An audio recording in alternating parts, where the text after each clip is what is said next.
আইপিএলে সব থেকে আন্ডাররেটেড যদি কোনো বিদেশি ফাস্ট বোলার থাকে সেটি হচ্ছে মুস্তাফিজুর রহমান। মুস্তাফিজুর রহমানের মতন এত সুন্দর একজন বলার আইপিএলে যেই পরিমাণ আন্ডাররেটেড সেটা কিন্তু সকলকেই মানতে হবে। মুস্তাফিজুরই একমাত্র বিদেশি যে কিনা প্রথমবারের মতন ইমার্জিং প্লেয়ার হয়েছিল 2016-তে, এবং 2016-তে সানরাইজার্স হায়দ্রাবাদকে চ্যাম্পিয়ন হতে মুস্তাফিজুর অনেক বড় অবদান রেখেছিল। কিন্তু এই বছর মুস্তাফিজুরের ভাগ্য পরিবর্তন হতে চলেছে, কারণ মুস্তাফিজুর এই বছর পুরো সিজনের জন্য নিজেকে অ্যাভেলেবেল করে দিয়েছে।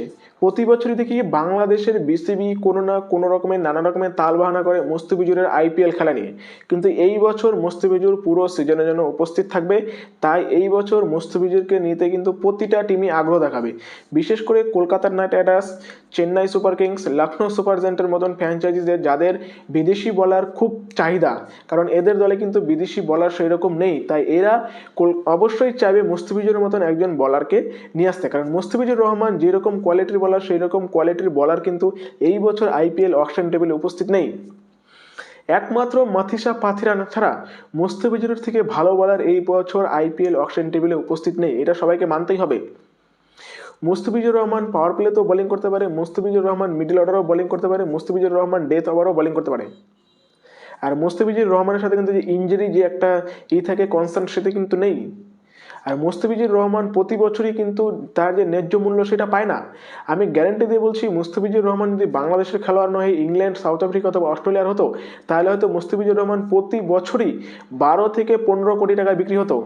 কিন্তু এই বছর মুস্তাফিজুর রহমানের ভাগ্য পরিবর্তন হবে, কারণ এই বছর যেরকম পরিমাণ টিমেদের ডিমান্ড রয়েছে সেরকম কোয়ালিটির বলার এই বছর নেই।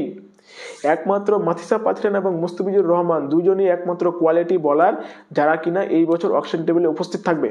আর বাদ বাকি যারা রয়েছে সবাই আছে ইনএক্সপিরিয়েন্স, তাদের কোনো এক্সপিরিয়েন্স নেই, আইপিএলে তারা সেরকম ভাবে এখনো খেলতেই আসেনি। তাই মুস্তাফিজুর রহমানের এই বছর যে প্রাইস সেটা হচ্ছে কমসে কম 8 থেকে 10 কোটি টাকা যাবে। কারণ এই বছর চেন্নাই সুপার কিংস এবং Kolkata Knight Riders, Royal Challengers ব্যাঙ্গালোরেরও কিন্তু নজর থাকবে মুস্তাফিজুর দিকে।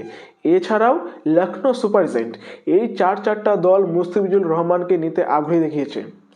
কলকাতা নাইট রাইডার্সের সেকেন্ড প্রায়োরিটি রয়েছে মুস্তাফিজুর রহমান, ফার্স্ট প্রায়োরিটিতে মাথিসা পাথিরান এবং সেকেন্ড প্রায়োরিটিতে রয়েছে মুস্তাফিজুর রহমান। আর মুস্তাফিজুর রহমান সত্যিকারের দুর্ভাগ্য এবং খুবই দুর্ভাগ্যবান যে সে যেই রকম কোয়ালিটির বলার সেই রকম কোয়ালিটির বলার কিন্তু ওয়ার্ল্ডে খুবই কম, কিন্তু সে শুধুমাত্র এই মায়ের দেওয়া ক্রিকেট টিম মানে বাংলাদেশের হয়ে খেলে বলেই তার এরকম করুণ পরিণতি। তাকে ডুবানোর ক্ষেত্রে বিশ্বতে তাকে পুরো না করার ক্ষেত্রে সব থেকে বড় বিসিবির সভাপতিরও কিন্তু অনেক বড় অবদান, কারণ অনেক সময় মুস্তাফিজুর রহমানকে এনওসি দেয় না বিভিন্ন রকম খেলা খেলতে।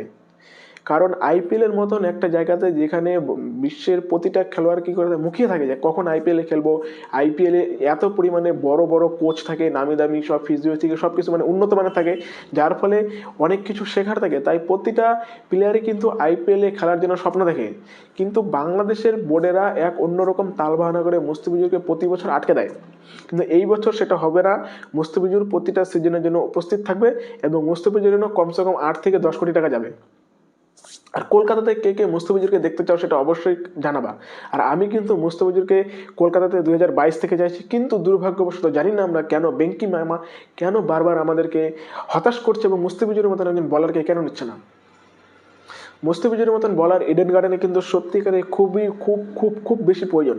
তার কাটার, তার সেই স্লোয়ার বল, তার সে ইয়র্কার সবই আছে মুস্তাফিজুরের কাছে। তাই মুস্তাফিজুর রহমানকে কলকাতাতে আমরা চাবই, কমসে কম যদি 5 থেকে 7 কোটি টাকার মধ্যে পাই তাহলে ভালো, কারণ মুস্তাফিজুর এই বছর অনেক হাই যাবে।